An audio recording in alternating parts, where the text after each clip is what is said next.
If you haven't subscribed yet, now's the time.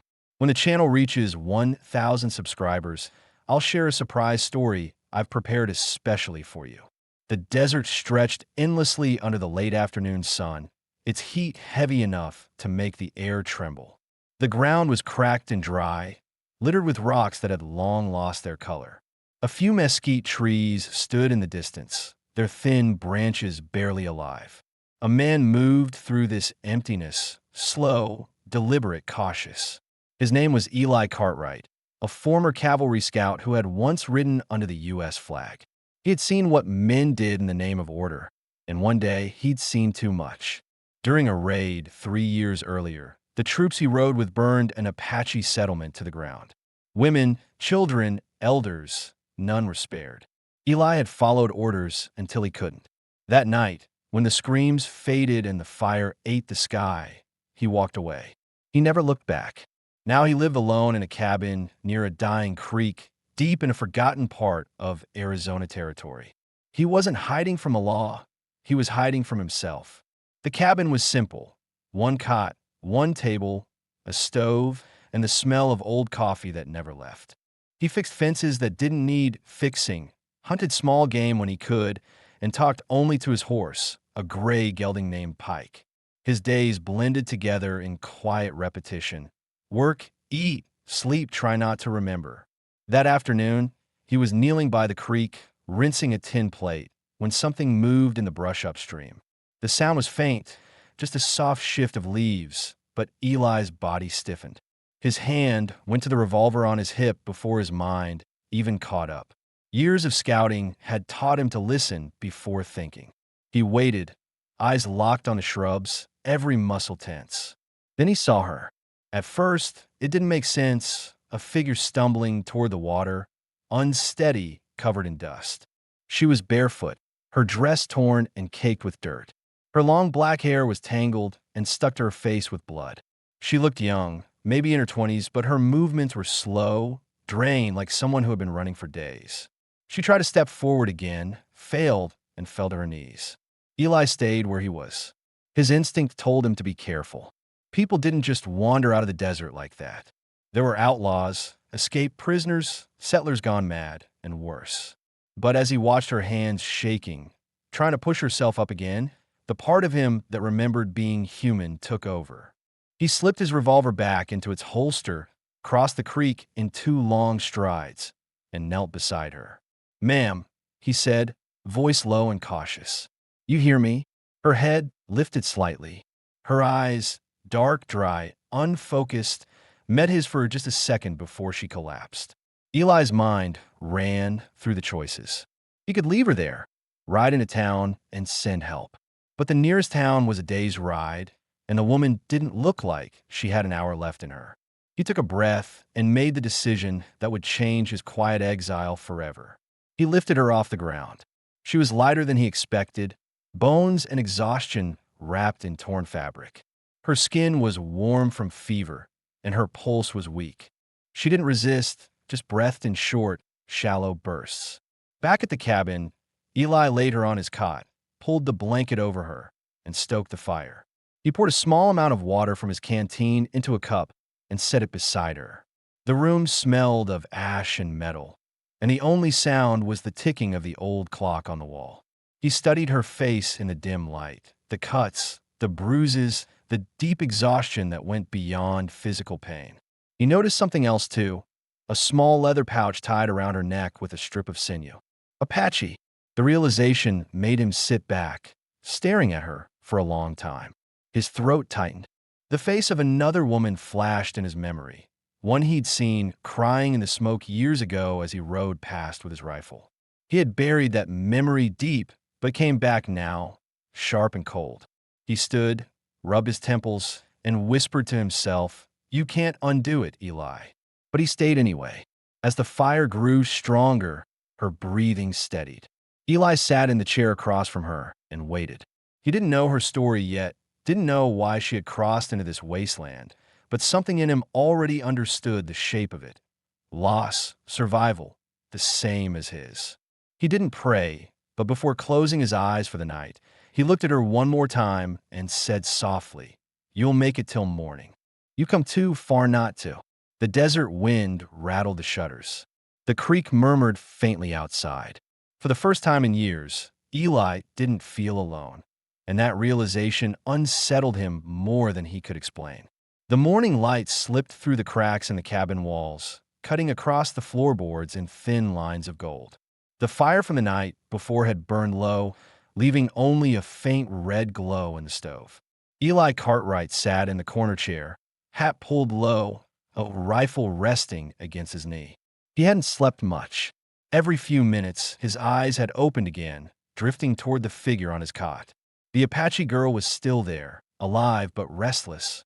Her breathing had steadied during the night, but her body twitched now and then as if her mind was still running from something that hadn't stopped chasing her.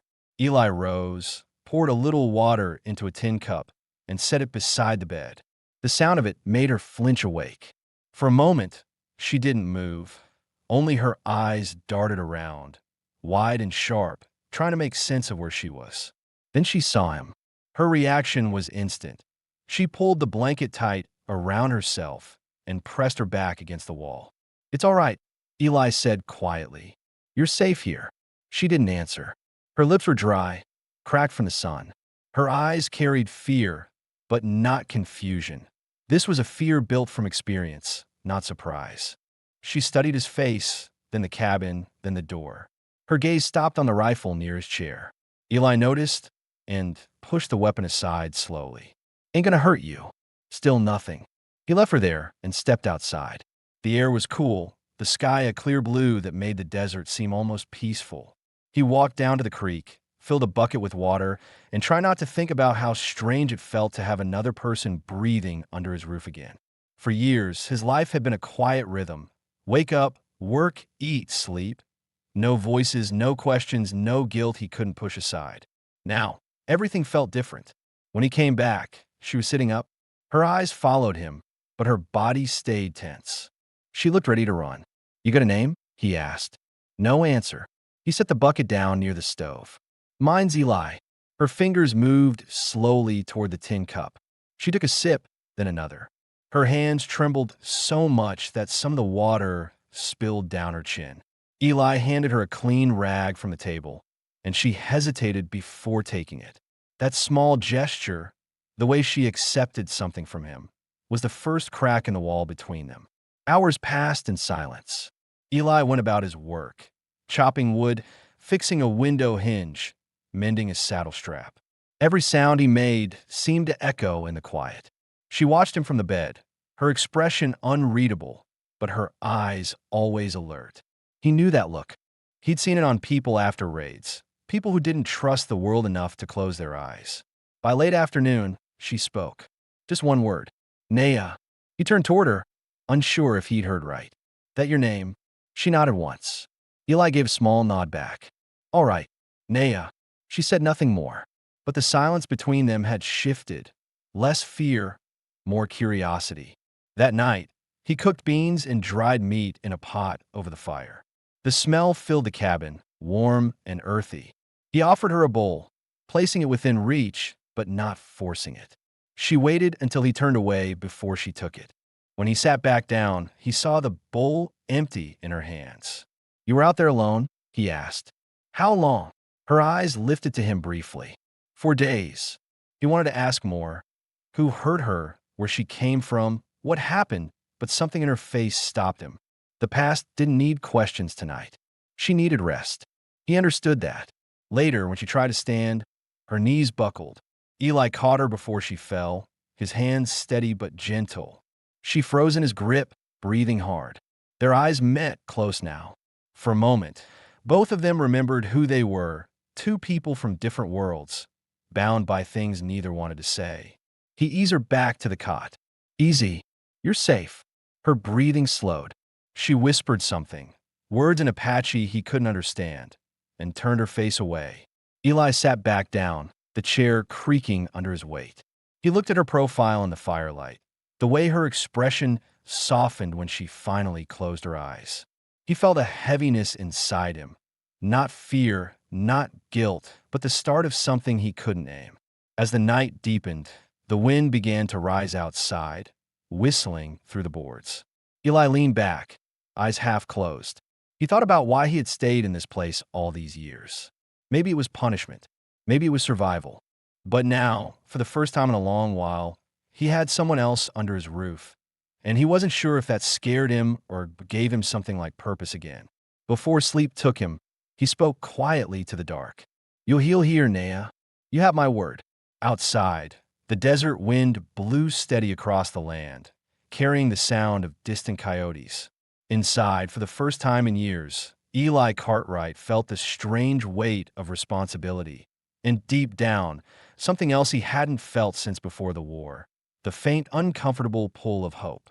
The next few days passed quietly, but not without tension. The silence inside the cabin was heavy, not the kind that brought peace, but the kind that waited to see who would speak first.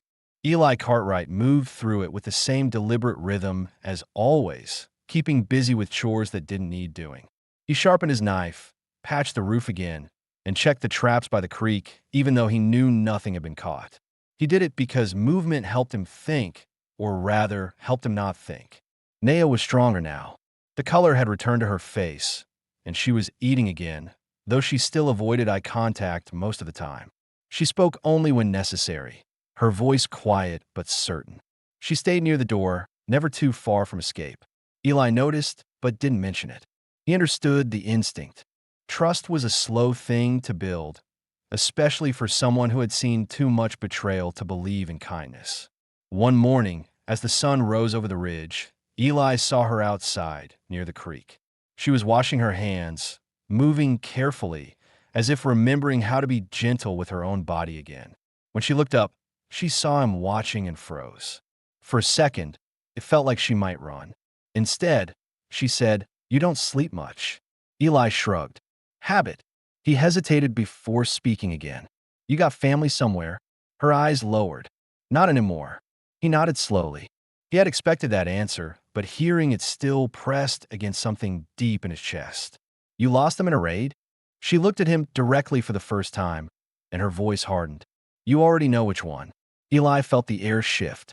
The guilt that had sat quietly inside him for years rose to the surface. He wanted to say he wasn't part of that, or that he had left after, but the truth wouldn't change what she'd lost. He looked away, jaw tight. "Yeah," he said finally. "I know." That was the first honest thing he'd said in months. She didn't answer. She went back to the creek, scrubbing her hands in silence. The distance between them was real again, but it wasn't built on fear anymore. It was built on truth. That afternoon, while Eli repaired the corral fence, he saw something that made his stomach turn cold. Horse tracks in the dust, coming in from the east. Deep, fresh, no more than a few hours old. He followed them down the ridge until he found boot prints, several, all heading toward the creek. He crouched, touching the marks with his fingers, then stood and looked out across the empty land. Whoever they were close. He returned to the cabin quickly. Nea saw his face before he said a word. "What is it?" "Riders," he said. "3, maybe 4. They're not just passing through." Her expression changed. "They're looking for me." Eli's voice dropped. "You sure?" She nodded. "They're soldiers. Or bounty men. Doesn't matter which. They'll say I ran. They'll say I killed someone." He believed her. He didn't need proof. He had seen that kind of lie told before. The kind that erased a person's story before anyone could hear it. He began checking his rifle, cleaning the chamber with quiet, efficient motions. "If they come, you stay inside. Don't open that door for anyone." She frowned. "You'll fight them?" "If I have to. You don't owe me." He met her eyes again. "Maybe I do." That night, they kept the lamps off. The cabin was dark except for the faint glow from the stove. The only sound was the wind pushing through the trees. Eli sat by the window, his rifle across his knees, listening for anything that didn't belong. Hours passed. Then hoofbeats. Faint, steady, approaching. Eli motioned to Nea to move away from the window. She slipped behind the stove, gripping the small knife she kept under her blanket. The sound grew closer until the creak of saddles and the jingle of bridles came through the night air. Then a voice. "Cartwright." Eli froze. He knew that voice. It belonged to Baylor Ross, a bounty hunter he once rode with.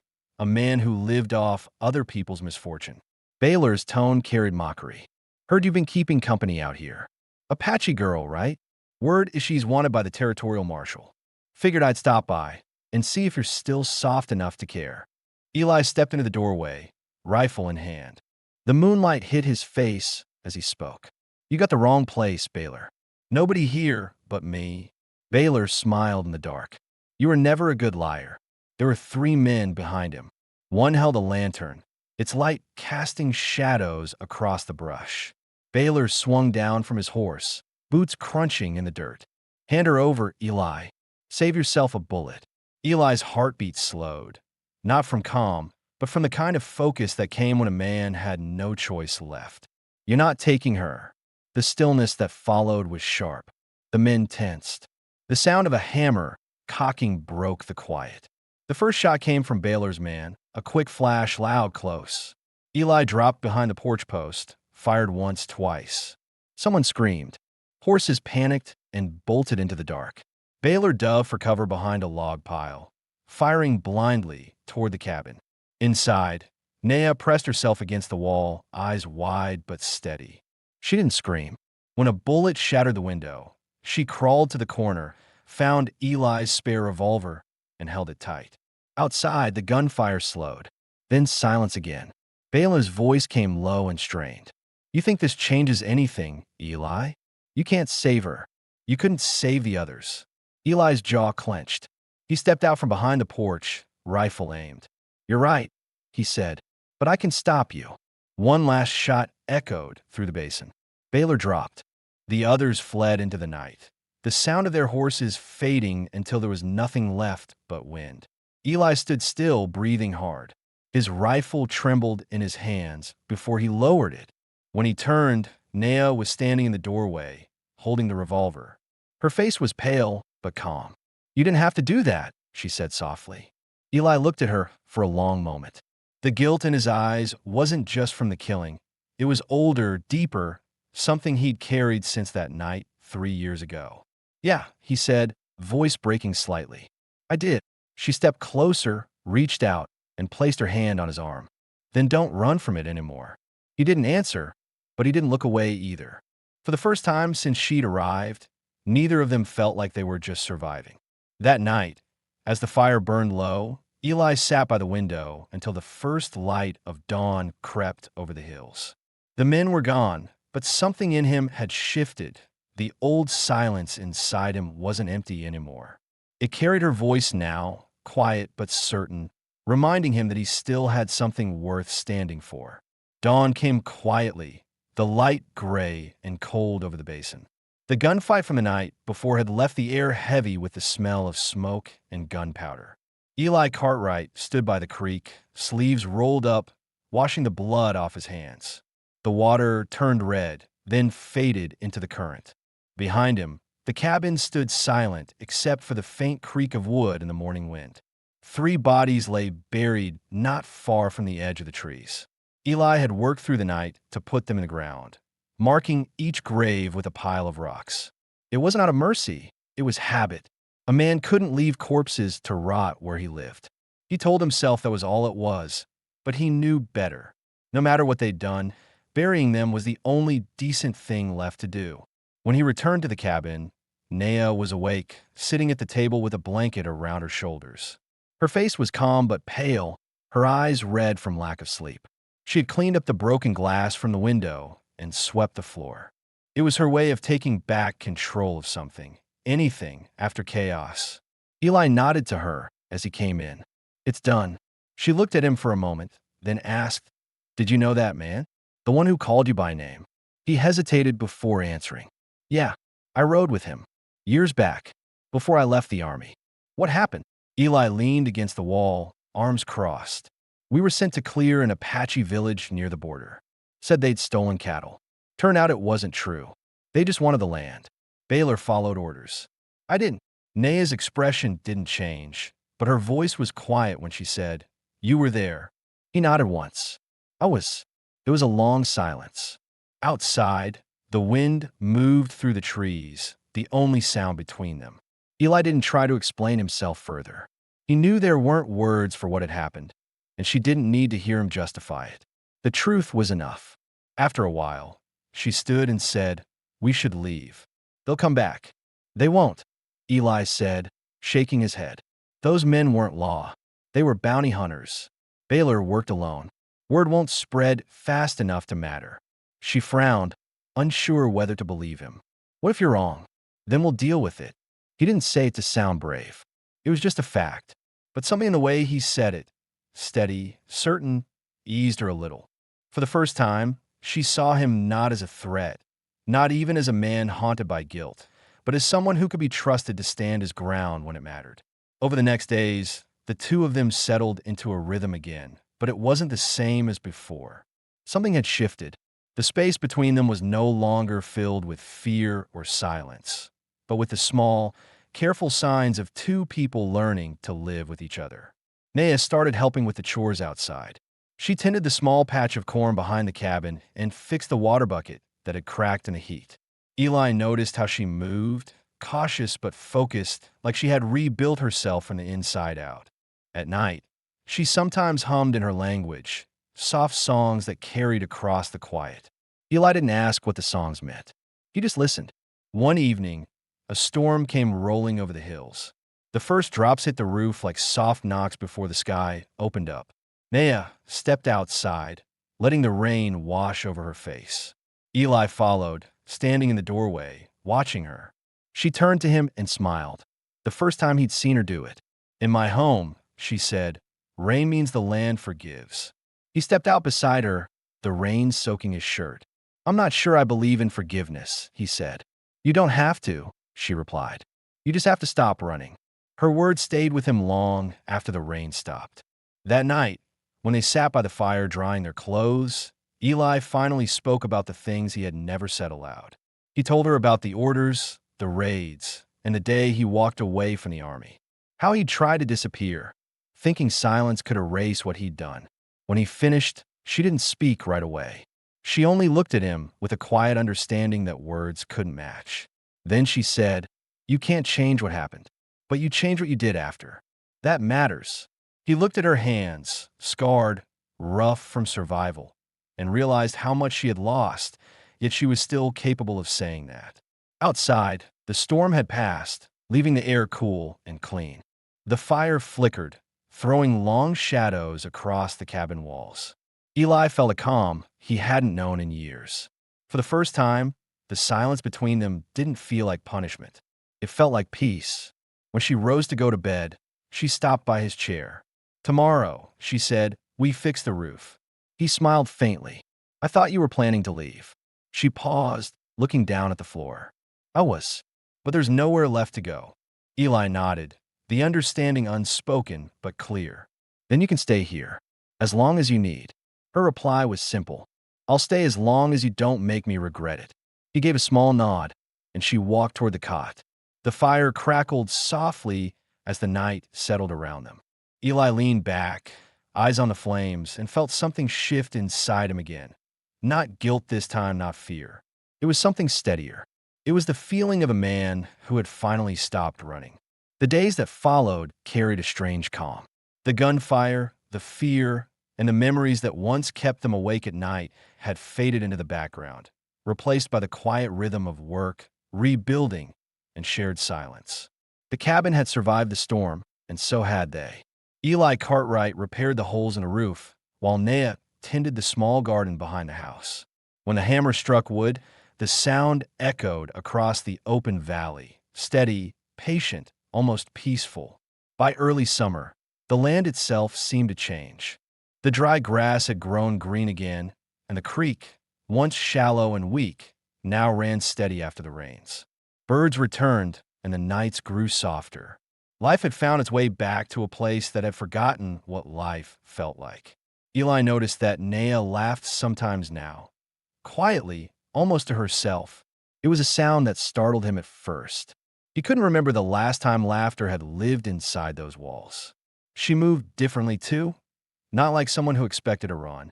The fear that had once followed every glance over her shoulder was gone. He too had changed. The nights that used to be heavy with guilt were lighter now. He still woke sometimes from the old dreams, the smoke, the screams, but they no longer owned him. When he saw Nea by the fire, shaping wood into small carvings or humming an old song, he remembered that people could start over, even after the worst of it. One afternoon, Eli saddled his horse and rode into the nearest settlement, a place called Dry Creek Station.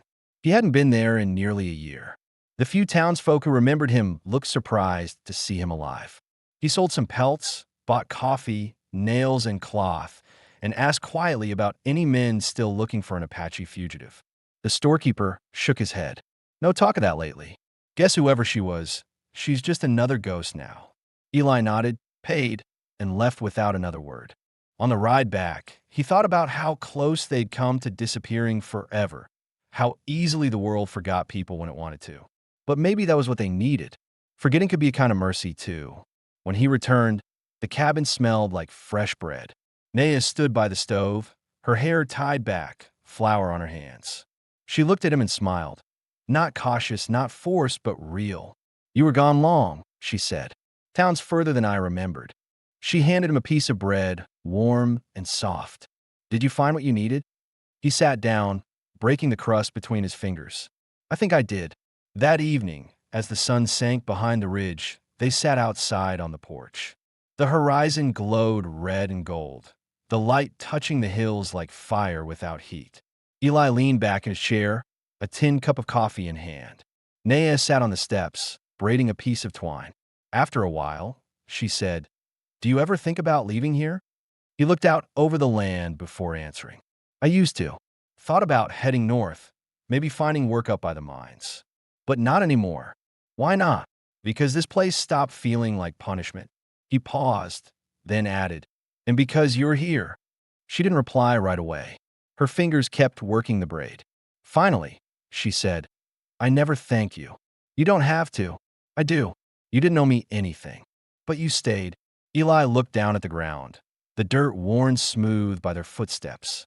"You gave me a reason to." They sat in silence again, the kind that didn't need to be filled. The sky turned darker, stars beginning to show.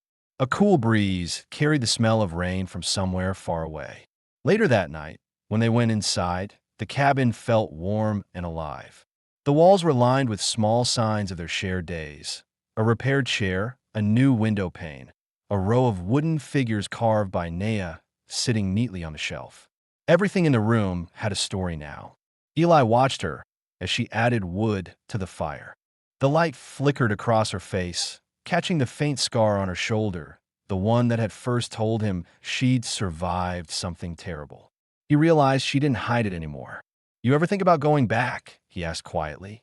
She shook her head. "There's nothing to go back to." "Then maybe this is it," he said. "Home." She looked at him, then nodded once. "Home," she repeated. Outside, the night deepened, still and calm. The land that had once been soaked with blood and fear now carried the sound of crickets and running water. The ghosts of the past were still there somewhere, but they no longer ruled the living. As the fire burned low, Eli reached for the old revolver that hung on the wall, the one that had once decided who lived and who didn't. He took it down, opened the chamber, and quietly removed the bullets. Then he placed it back empty. Nea watched him, saying nothing. She understood what it meant. Before they turned in for the night, she said softly, "You can rest now." He looked at her and nodded, his voice steady. "So can you." The story ended not with words or promises, but with the simple truth of two people who had found peace after running too long. The cabin stood under the starlit sky, smoke rising gently from its chimney. In that quiet corner of a desert, where the world had once taken everything from them, they had built something small, fragile, and real, a life worth keeping. And for the first time in years, Eli Cartwright slept without dreaming.